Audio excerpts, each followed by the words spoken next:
Сигурно е познато усещането мозъкът да работи сякаш е на забавен каданс, нали? Тази досадна мозъчна мъгла, която, обикновено просто я отдаваме на стрес или на това, че остаряваме.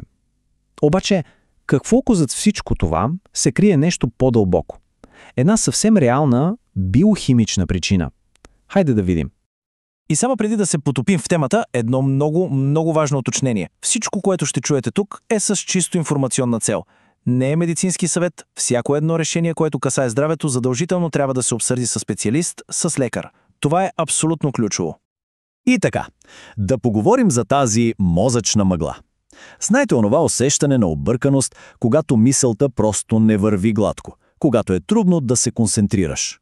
Много хора го приемат като, нещо нормално, част от остаряването.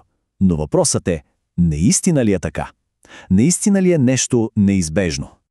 Това усещане сякаш мозъка работи, но на по-ниска предавка. Мислите са там някъде, но сякаш трябва да си проправят път през гъста мъгла, за да излязат наяве.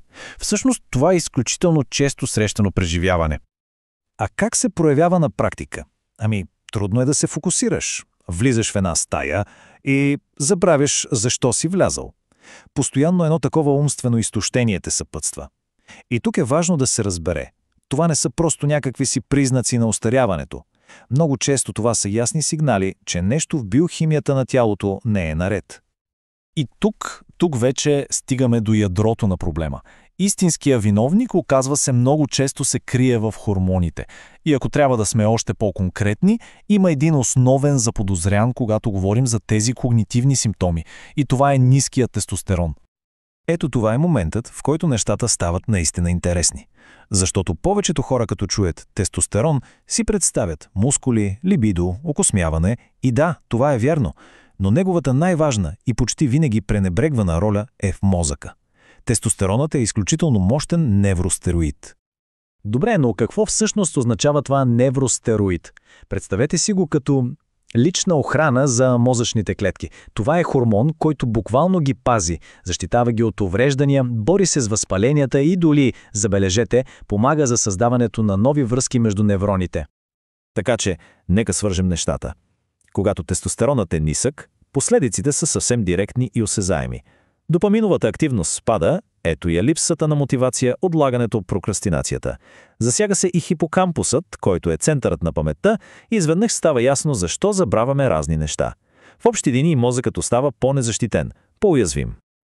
Добре да е, но как изобщо се стига до там? За съжаление, модерният ни начин на живот създава нещо като перфектната буря. Хроничният стрес, некачествената храна, вечната липса на сън. Всички тези неща нанасят директен удар точно по хормоналния баланс. И така се завърта един порочен кръг.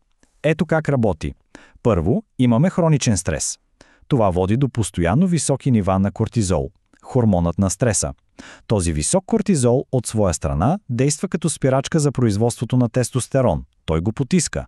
И какъв е крайният резултат? Мозъчната мъгла става още по-плътна, а способността да се справяме с стреса още по-малка. И цикълът се повтаря. Може да си го представите като истински биохимичен сблъсък. Кортизолът и тестостеронът са в постоянен конфликт. Те са антагонисти. Единият, тестостеронът, изгражда, защитава, възстановява.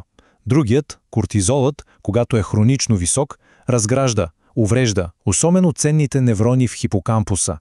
Те буквално водят битка за едни и същи ресурси в тялото.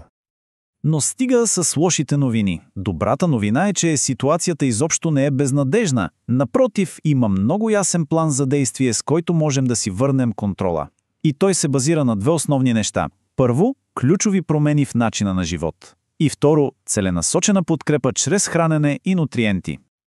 Хайде да разгледаме основите стъпка по стъпка. Първо и може би най-важно – силовите тренировки. Няма по-мощен естествен сигнал към тялото да произвежда повече тестостерон от това. Говорим за тежки базови упражнения. Второ, сънят.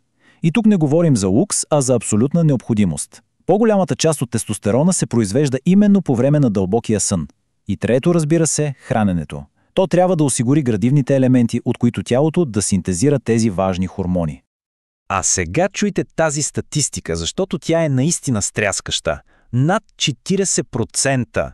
Над 40% от хората в Европа имат дефицит на витамин D. И защо това е толкова важно?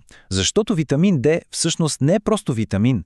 Той действа повече като хормон в тялото и е директно, ама наистина директно свързан с производството на тестостерон. И като говорим за нутриенти, нека видим кои са ключовите играчи.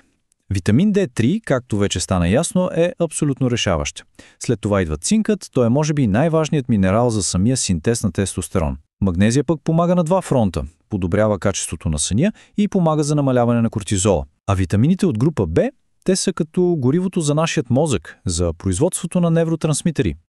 Всичко това, начин на живот, хранене, добавки, са изключително мощни инструменти. Но трябва да бъдем и отговорни. Има моменти, в които тези неща не са достатъчни и е абсолютно задължително да се потърси професионална медицинска помощ. Така че ако освен тази мозъчна мъгла се появят и някои от тези, така да ги наречем, червени флагове, например пълна загуба на либидо, симптоми, които приличат на депресия, или пък се губи мускулна маса въпреки тренировките, тогава консултацията с специалист просто не бива да се отлага. Това са наистина сериозни сигнали. И какво може да се очаква при посещение при лекар? Обикновено, един добър специалист ще назначи подробен кръвен тест, пълен хормонален панел. Това дава цялостната картина, за да се види къде точно е коренът на проблема. И тук един малък детайл. Често най-важният показател не е общият, а свободният тестостерон. Това е биологично активната му форма, тази, която реално върши работа. В крайна сметка, всичко се свежда до едно просто нещо. Мозъчната мъгла не е присъда, не е нещо, с което трябва да се примирим. Тя е сигнал. Сигнал, че нещо не е наред. И грижата за хормоналното здраве всъщност е грижа за нашия най-ценен актив – мозъка. И големият въпрос, който остава накрая е: ще обърнем ли внимание на тези сигнали, които тялото ни изпраща?